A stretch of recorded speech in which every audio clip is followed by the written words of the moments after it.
রেমালের তাণ্ডব, ১৯ জেলা বিধ্বস্ত, ২২ জনের প্রাণহানি। সৈয়দ খলিল হোসেন। উপকূলীয় এলাকায় তাণ্ডব চালিয়েছে ঘূর্ণিঝড় রেমাল।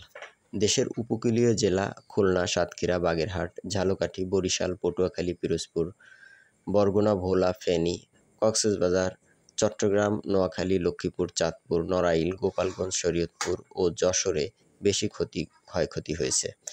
এছাড়া রাজধানী ঢাকাসহ সারা দেশে রেমালের প্রভাবে ক্ষতিগ্রস্ত হয়েছে দেশবাসী। ১০০ কিলোমিটারের বেশি বাতাসের বেগ নিয়ে ধেয়ে আসা ঘূর্ণিঝড় রেমালের প্রভাব এখন তেমনটি আর নেই। গত ২৮ মে এ রিপোর্ট লেখার দিন দুপুরে রেমাল স্থল নিম্নচাপ হিসেবে ঘূর্ণিঝড়টি সিলেট অঞ্চলে অবস্থান করছিল। আবহাওয়া অফিস জানিয়েছে, দুপুরের পর আরও বৃষ্টি ঝরিয়ে ভারতের আসাম অঞ্চলে চলে যাওয়ার কথা। ২৮ মে সকাল পর্যন্ত রেমালের তাণ্ডবে ২১ জনের প্রাণহানির খবর পাওয়া গেছে। রেমাল ঝড়ের সঙ্গে জলোচ্ছ্বাস আর ৫ থেকে ৭ ফুট উঁচু বানের তোড়ে ধসে পড়েছে অনেকের ঘর, গাছপালা ভেঙে ক্ষতিগ্রস্ত হয়েছে ঘরবাড়ি, নিচু এলাকার বাড়ি ডুবেছে পানিতে আর ভেসে গেছে মাছের ঘের। উপকূল জুড়ে ভেসে উঠতে শুরু করেছে ঝড়ের রেখে যাওয়া ক্ষত। ক্রমে প্রবল হয়ে ওঠা এই ঘূর্ণিঝড় রেমালের তাণ্ডবে উপকূলের জেলাগুলো ছাড়াও ক্ষতিগ্রস্ত হয়েছে দেশের প্রায় ১/৩ জেলার শতাধিক উপজেলা। ঝড় উপকূল পার হওয়ার সময় জানমালের ব্যাপক ক্ষতি করে গেছে। জলোচ্ছ্বাসে প্লাবিত হয়েছে বিস্তীর্ণ জনপদ। ঝড়ের সময় ঝড়ের তোপ বাড়িয়েছে ক্ষতি। উপকূলের একের পর এক এলাকার বেড়িবাঁধ ও বন্যা নিয়ন্ত্রণ বাঁধ ভেঙে প্লাবিত হয়েছে শত শত গ্রাম, ভেসে গেছে মাছের ঘের।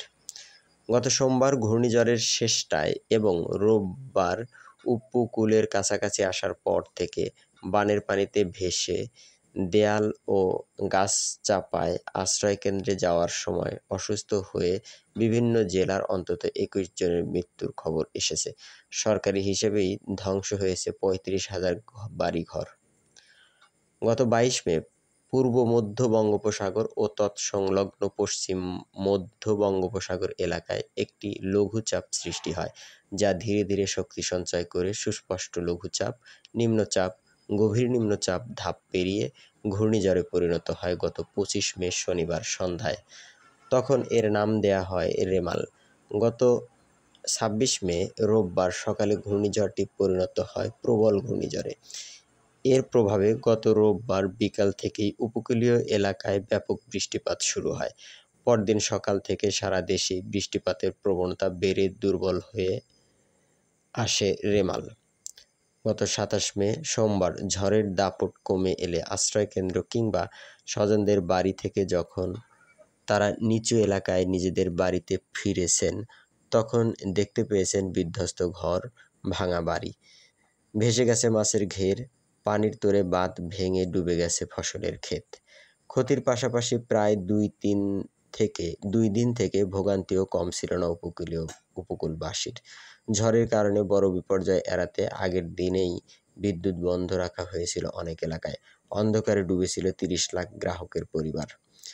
ঝড় আঘাত হানার পর থেকে গত ২৭ মে সোমবার রাত পর্যন্ত এ সংখ্যা বেড়ে হয়েছে ৩.৫ কোটি। বিদ্যুৎহীন অবস্থা সবখানে রাতেই কাটছে না। বিদ্যুৎ না থাকায় আস্তে আস্তে মোবাইল নেটওয়ার্কও বন্ধ হয়ে যায়। ঝড়ের আতঙ্কের মধ্যে স্বজনদের অবস্থা জানতে না পারার উৎকণ্ঠাও সঙ্গী হয়েছিল তাদের। দীর্ঘ সময় জুড়ে চলা রেমালের তাণ্ডবে রাস্তায় গাছ পড়ে থাকায় অনেক জায়গায় সড়ক যোগাযোগও বন্ধ ছিল। দুর্যোগ ব্যবস্থাপনা ও ত্রাণ মন্ত্রণালয়ের তথ্যমতে রেমালে ক্ষতিগ্রস্ত মানুষের সংখ্যা ৩৭,৫৮,০৯৬।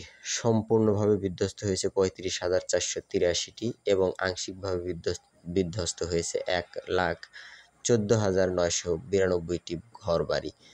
ঝড়ে বিতরণ লাইন লণ্ডভণ্ড হয়ে উপকূলীয় জেলাগুলোতে ২,৭০,০০,০০০ গ্রাহক বিদ্যুৎ বিচ্ছিন্ন হয়ে পড়েছেন। এর মধ্যে কেবল পল্লী বিদ্যুতের বিতরণ এলাকায় রয়েছেন ২,৬৬,২৬,৫৫০ জন। ঘূর্ণিঝড় রেমালের আঘাতের আগে পরে বিদ্যুৎ না থাকায় ৬৪ জেলার ২২,০০০ মোবাইল সাইট বা টাওয়ার অচল হয়ে পড়ে।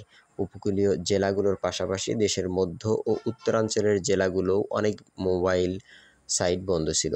দুর্যোগ ব্যবস্থাপনা ও ত্রাণ প্রতিমন্ত্রী মহিবুর রহমান গত ২৭ মে সোমবার বিকালে সচিবালয়ের ব্রিফিংয়ে বলেন, সবচেয়ে কম যেন ক্ষতি হয় সে প্রয়াসে সবাই একযোগে কাজ করেছে। অনেক এলাকায় এখনও জলাবদ্ধতা আছে, মাছের ঘের, গাছপালা নষ্ট হয়েছে। ক্ষয়ক্ষতির তথ্য পর্যায়ক্রমে বিস্তারিত জানা যাবে।